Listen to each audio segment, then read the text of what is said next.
Les nouveaux paquets de sanctions contre la Russie ressemblent au 345e avertissement chinois. Il y a eu des sanctions de l'enfer, il y a eu des sanctions du derrière. Mais jusqu'à présent, elles n'ont pas exercé de pression sérieuse sur le Kremlin. Est-ce qu'elles empêchent la Russie de vivre? Bien sûr, elles gênent, mais pas tant que ça et pas ceux qui décident. Et ceux qui ne décident pas, le pouvoir s'en fiche complètement. Ils se sont habitués à manger de la saucisse et à porter des robes chinoises. Et c'est très bien, voilà. Je n'avais jamais, honnêtement, essayé de comprendre les sanctions auparavant. Parce que quoi qu'on me propose, je savais que Biden faisait partie de ces gens-là, ou ses, disons, collaborateurs. Ce sont justement ces personnes qui poussaient Poutine à la guerre, et, si je comprends bien, qui poussaient aussi Zelensky et l'Ukraine à la guerre. D'un autre côté, moi, pourquoi tout à coup ferait-il pression sur la Russie pour que la guerre s'arrête? Et l'Union européenne, qui achetait en quantité assez importante le gaz russe, le pétrole russe il y a 3 ans et demi, pourquoi tout à coup, disons, se brouillerait-elle avec la Russie? Nous allons faire semblant, sans nous brouiller. J'ai malgré tout choisi d'examiner la question, car c'est la première fois qu'un événement relativement sérieux impliquant Donald Trump a véritablement bouleversé l'Union européenne.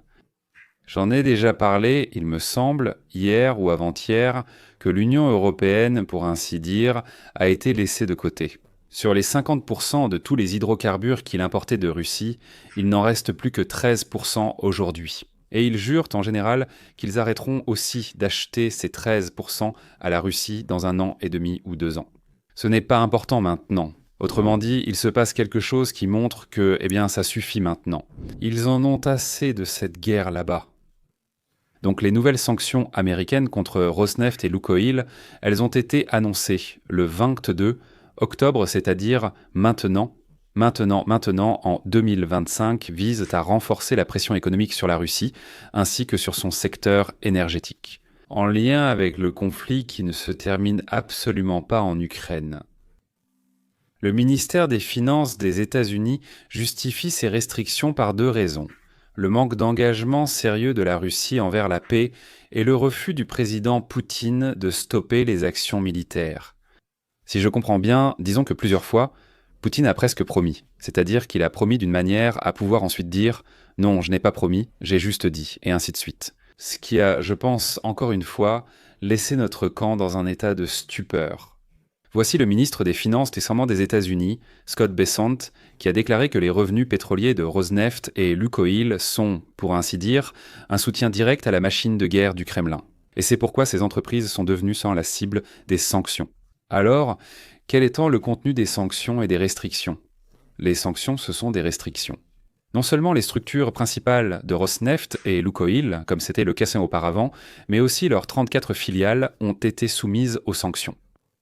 Elles diffèrent, mais réunies, cela fait 304. Les actifs des sociétés et filiales concernées aux États-Unis ou contrôlées par des Américains ont été gelés. Il s'est avéré que cela représente environ 2 milliards de dollars. Bon, ce n'est pas une somme énorme, mais c'est quand même sérieux. Ce n'est pas énorme pour toute la Russie, mais c'est sérieux pour tous les autres. Toute opération ou transaction des citoyens et entreprises américains avec ces organisations, c'est-à-dire Lukoil et toutes leurs filiales, oui, est désormais interdite. Pour les contreparties étrangères, donc les intermédiaires, oui. Il est conseillé de cesser les opérations avec ces entreprises sous 1 mois. Ni d'année, ni là au 1er janvier 2039, ni de mois. Dans quelle mesure, se demande-t-on, cela complique-t-il la vie de Poutine et son désir de stopper la pression? Eh bien, quand je dis Poutine, je veux dire toute la haute direction, tous ceux, pour ainsi dire, qui sont assis là-haut et qui se gavent. Donc, les sanctions font partie de la stratégie de l'administration présidentielle pour exercer une certaine pression, qui combine la pression diplomatique avec des outils économiques. Washington affirme que le but de ces mesures n'est pas la punition, mais la stimulation. Oui, c'est ce qu'on dit. Appelle-moi comme tu veux, mais pas au four. Stimuler des changements positifs dans le comportement de la Russie. C'est simple, bien se comporter évite les sanctions, mal se comporter en entraîne. Sous-entendant l'arrêt des hostilités et la participation aux négociations. Ainsi, le but des nouvelles sanctions est d'essayer de couper les principales sources de revenus pétroliers du Kremlin et de limiter les opérations internationales aussi bien de Rosneft que de Lukoil. Les sanctions américaines, celles du 22 octobre visant ces deux entreprises, auront un impact négatif notable, peut-être à court terme, mais sur les exportations de pétrole de la Russie et les revenus de ces entreprises. Surtout, comme je l'ai déjà dit, à court terme. Ensuite, nous évoquerons brièvement comment et pourquoi leurs revenus vont diminuer. Ajoutez à cela le retrait de l'Europe du gaz russe. Et il est clair que l'Occident est perdu pour la Russie. Pour la Russie, on parle de nombreux vecteurs. Donc, y aura-t-il un remplacement à l'Est ? Le ministère américain des Finances a bloqué les transactions des entreprises et de leurs filiales avec des partenaires étrangers et a averti les partenaires étrangers de le risque de sanctions secondaires. J'en parlerai plus en détail plus tard. Cela entraînera une réduction temporaire des volumes d'exportation de 10 à 15%, environ 600 à 800 000 barils par jour. Selon les estimations des analystes énergétiques, la Russie essaiera probablement de compenser cette perte en augmentant ses livraisons vers la Chine et l'Inde. Mais les difficultés logistiques et la nécessité de recourir à des intermédiaires, le coût du transport et de l'assurance de la cargaison. Je vais en parler maintenant aussi. En réalité, l'Europe et l'Amérique ont joué un mauvais tour à la Russie. La rentabilité et la situation financière de Rosneft et Lukoil seront impactées par la baisse des revenus en devises et de la marge. Eh bien, la marge, c'est la différence entre ce qu'on a dépensé et ce qu'on a reçu moins ce qu'on a dépensé. La limitation de l'accès aux marchés occidentaux et aux services compliquera immédiatement l'extraction du pétrole difficile à extraire. En Russie, cela représente désormais 30% du volume total, contre très peu auparavant. Et sans la technologie occidentale, les pièces détachées et tout le reste, ils ne pourront pas extraire ce pétrole de là. La destruction des chaînes d'intermédiaires et des itinéraires de contournement entraînera inévitablement une augmentation des coûts opérationnels et une baisse de la rentabilité. Qu'est-ce que c'est que la baisse de rentabilité et la marge ? Dans le contexte des attentes, des perturbations dans les livraisons de pétrole russe. Donc le Brent a déjà augmenté d'environ 5%, ce qui compense en partie, bien sûr, les pertes des entreprises russes sur le marché intérieur. Cependant, l'effet à long terme sera négatif. Les recettes d'exportation diminueront, les recettes fiscales au budget baisseront, parce que sur quoi paie-t-on au budget ? Sur les recettes, c'est bien ça, n'est-ce pas ? Et le rouble n'est pas un chiffre d'affaires mineur. Le chiffre d'affaires peut être énorme, mais les recettes sont nulles ou même négatives, et le rouble très probablement continuera de baisser. Et l'Union européenne a publié un nouveau, donc le 19e, paquet de sanctions contre la Russie, dont une grande partie vise les navires et les entreprises transportant du pétrole russe. Ils ont inventé ce qu'on appelle une flotte fantôme, c'est-à-dire qu'ils parcourraient le monde en achetant au nom de toutes sortes de... Moi, Libériens et toutes sortes d'Égypte, je ne sais pas, de petits pays, ils achetaient des navires, des pétroliers, vieux de 20 à 30 ans, disons, mis en service il y a longtemps. Ils sont assez vieux, nécessitent des réparations, mais naviguent encore normalement. Et ils en ont acheté environ 1000, 1100, j'avais les chiffres quelque part, je les annoncerai plus tard. De tels navires, que font-ils ? Donc un navire il va au port, charge du pétrole, puis sort en mer. Là, il rencontre un navire clandestin, le pétrole y est transféré. Ce navire clandestin part en Inde, il décharge en Inde. L'Inde raffine ce pétrole en le mélangeant avec d'autres qu'elle a achetés ailleurs. Et maintenant, d'où vient le pétrole ? On ignore l'origine du pétrole. Voici les produits pétroliers, essence, mazout, kérosène et d'autres que je ne connais pas. Quelles sont donc les principales mesures contre ces pétroliers ? Actuellement, 120 nouveaux pétroliers soupçonnés de transporter du pétrole russe en contournant les sanctions ont été ajoutés à la liste des sanctions, ce qui porte le nombre total de pétroliers sanctionnés à environ, je crois, 560 unités ou 560 à l'heure actuelle. Je vais me rappeler de tels navires maintenant. Désormais, il est interdit à de tels navires d'entrer dans les ports des pays de l'Union européenne, de l'Italie, du Royaume-Uni et bien sûr des États-Unis d'Amérique, et il est également interdit à ces navires d'utiliser les services dans des compagnies d'assurance européennes. L'interdiction pour les sociétés de courtage et de logistique est aussi très importante, notamment celles qui accompagnent le navire sur son trajet. Voilà tout le problème, comme on dit. On ne peut pas assurer, on ne peut pas réparer, on ne peut pas entrer dans les ports et il faut prendre une route très longue. Les pays de l'Union européenne ont le droit d'inspecter les navires suspects en haute mer. Pas mal, oui. Une telle attaque contre notre navire s'est produite ouvertement. S'il y a des raisons de croire qu'ils sont liés à la livraison de pétrole russe. Voilà comment le capitaine dirige. Il voit un navire et dit « J'ai un soupçon qui est tourné et j'ai une raison pour cela. » Et tu les comptes ? L'assistant répond « Moi aussi, nous avons des raisons d'y croire. 2 pansements de qu'ils l'ont, etc. » On y va, on l'a arrêté, fouillé, c'est un coup sérieux pour la Russie. Les nouvelles formes prévoient l'application de l'article 110 de la Convention des Nations Unies sur le droit de la mer qui autorise le transfert, l'interception de navires sans nationalité. Il bat pavillon libyen, mais nous pensons qu'il est russe. L'objectif principal est de bloquer les voies de contournement de l'embargo pétrolier et de priver Moscou des revenus générés par les routes clandestines. Là où, comme je l'ai dit, le pétrole est transféré de navire à navire, dans les eaux internationales, et revendu sous une forme dite d'origine inconnue. C'est venu tout seul, on ne sait pas d'où. Je naviguais simplement et tout à coup je vois un navire plein de pétrole. La Commission européenne affirme que le nouveau système de contrôle permet de violer totalement la surveillance des livraisons maritimes de pétrole russe. Je n'y crois pas. Il s'agira simplement de transmettre aux Européens les informations sur les mouvements des navires russes et suspects. Nous avons là-bas un grand nombre de satellites capables d'émettre des signaux, de faire bip bip et de produire diverses choses. Voici d'autres aspects. Il était prévu de limiter le ravitaillement et l'entretien des pétroliers liés à la Russie. Parfait. D'ici 2027, l'Union européenne interdira totalement l'importation de gaz naturel liquéfié russe, y compris le gaz par pipeline et le gaz liquéfié, et de renforcer les sanctions contre les grandes entreprises énergétiques. Eh bien, y compris Rosneft et Gazprom, ainsi que Gazprom Neft et toutes les autres. Ainsi, l'essence des nouvelles sanctions européennes ne consiste pas seulement à bloquer certains navires, mais aussi à saper toute l'infrastructure logistique. C'est-à-dire comment ils circulent, où ils transfèrent le pétrole, comment ils ne sont pas arrêtés.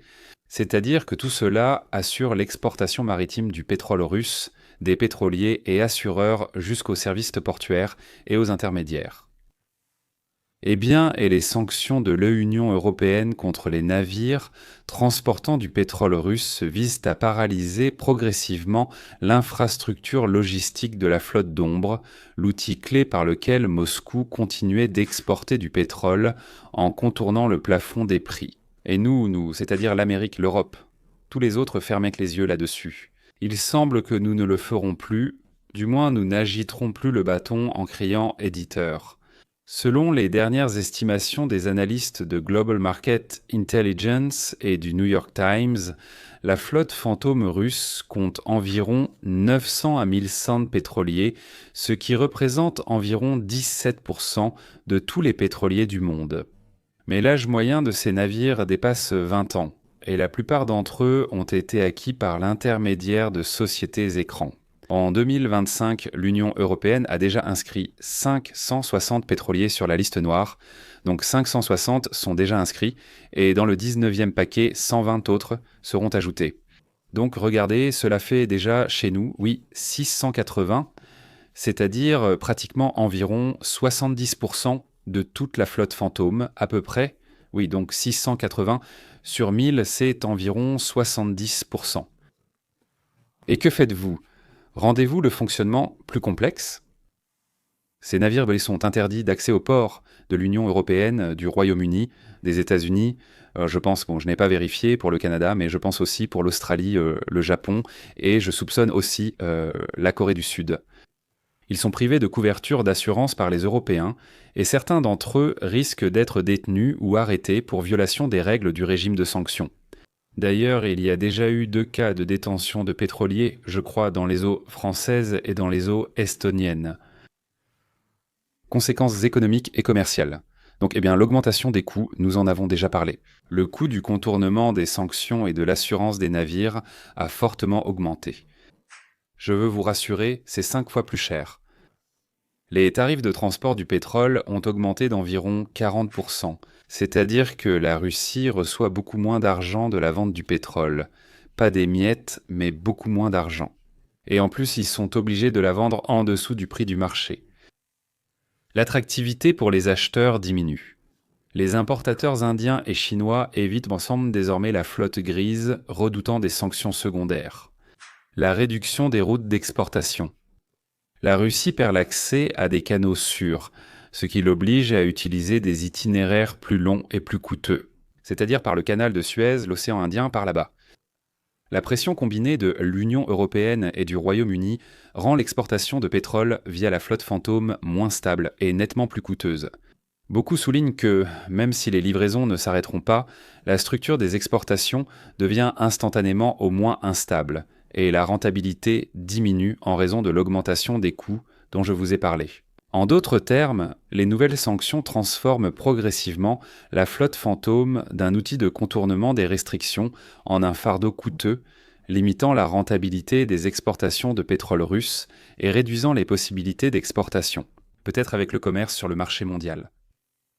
Les sanctions annoncées par les États-Unis, l'Union européenne et le Royaume-Uni en octobre 2025 sont devenues celles les plus importantes depuis probablement les premières tas des restrictions en 2022 et elles visent à restructurer l'ensemble du modèle financier et énergétique de la Russie. Ces sanctions sont réfléchies, elles ne sont pas aléatoires, comme on dit. Les experts soulignent que ces mesures exercent une pression sérieuse à long terme, même si elles ne provoquent pas de catastrophe économique immédiate. Elles limitent l'accès de la Russie aux finances internationales, aux technologies, au marché de l'assurance et du transport, créant un effet de stagnation économique avec une érosion progressive des revenus. Voilà la phrase intelligente que j'ai trouvée. Selon les estimations de l'Institut de politique économique Gaïdar, les sanctions pourraient réduire la croissance potentielle du produit intérieur brut de la Russie, d'abord de 1 à 2%, et si elles sont maintenues pendant un an, jusqu'à 7 à 10% du produit intérieur brut en 2026. Sous-titre. Les frappes américaines contre Rosneft et Lukoil, coordonnées avec les sanctions européennes visant les pétroliers et la flotte de l'ombre, ciblent directement la principale source de devises de Moscou. Ces mesures réduisent au pain les étrudeux et les volumes d'exportation, augmentent les coûts logistiques, limitent l'infrastructure de transbordement assurée, ce qui réduit inévitablement la rentabilité. Voilà ce qui est important pour la Russie. Voilà. Londres et Bruxelles ont maintenant étendu ensemble les restrictions pour les banques. Les systèmes de paiement doivent respecter les nouvelles règles, en yuans et en dirhams. Je crois qu'on les appelle dirhams. Je pensais que c'était des drachmes, mais il me semble que c'est écrit dirhams. Qu'est-ce en tête qui complique les schémas de contournement des sanctions via l'Asie? Cela entraîne déjà une augmentation du coût des emprunts. Et aussi, c'est-à-dire qu'en plus il faut encore payer plus cher pour le capital, ce qui le réduit. En général, le déficit du budget fédéral à l'automne 2025 a dépassé 3,7 trillions de roubles, je parle du budget russe. Et c'est de 4 trillions, pire que l'année dernière. La hausse des prix des composants importés pour les équipements, ainsi que les restrictions technologiques, entraînent un ralentissement de la production industrielle et une dépréciation des revenus réels. Le Japon y a participé, l'Australie y a participé. Les banques étrangères, les traders, les sociétés de services qui effectuent constituent des opérations importantes au profit de Lukoil ou de Rosneft peuvent facilement être soumises à des sanctions secondaires américaines. Qu'est-ce que cela signifie? Inclusion, continuation, exclusion, ou plutôt restriction des règlements en dollars et exclusion du système financier américain. Et il n'y a pas d'autre système. Qu'est-ce que cela signifie sinon la mort, du moins la paralysie? Les banques ayant des comptes correspondant aux États-Unis arrêtent de traiter les paiements, même via des juridictions tierces. En général, les sanctions secondaires américaines visent les entreprises et les banques étrangères de pays tiers qui aident la Russie à contourner les restrictions directes.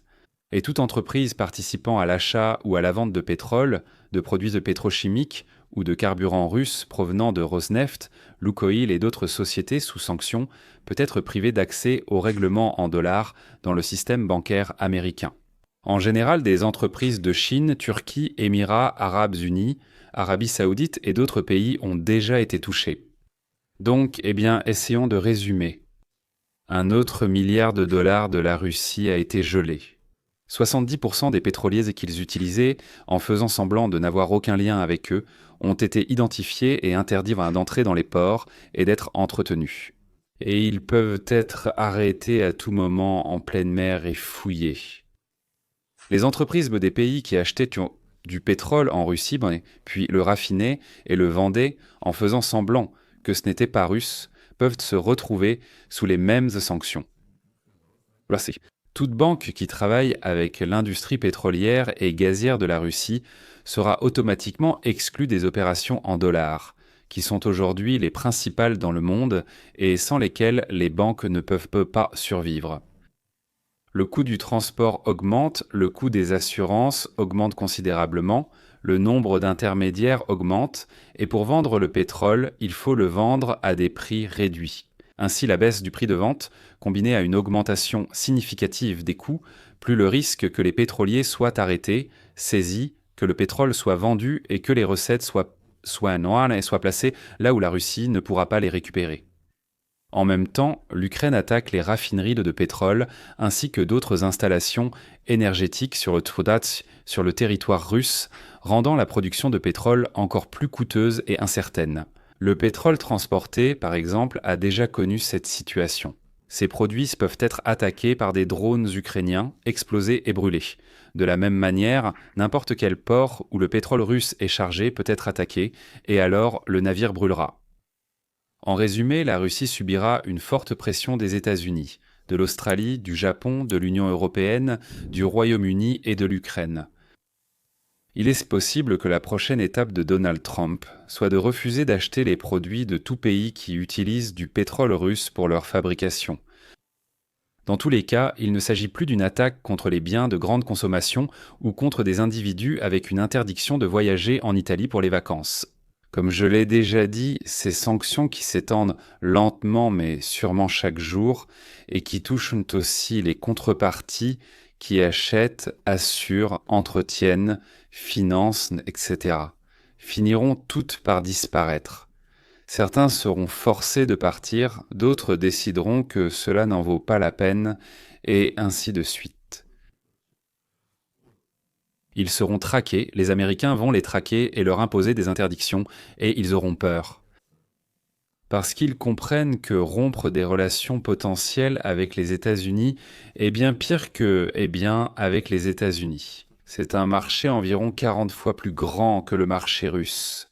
Il semble que ces sanctions entreront pleinement en vigueur vers le printemps 2025, et d'ici là, j'espère vraiment voir déjà certains mouvements faits par la Russie en direction de la fin de la guerre. Parce que, il y a maintenant une matraque, un fouet, je ne sais pas comment le dire plus précisément, que l'on peut utiliser contre Poutine, contre la Russie. Les revenus de la coopérative au zéro. Ils n'aiment pas ça, quand on leur prend leur argent. Voilà, c'est tout. Nous terminons ici, et à la prochaine.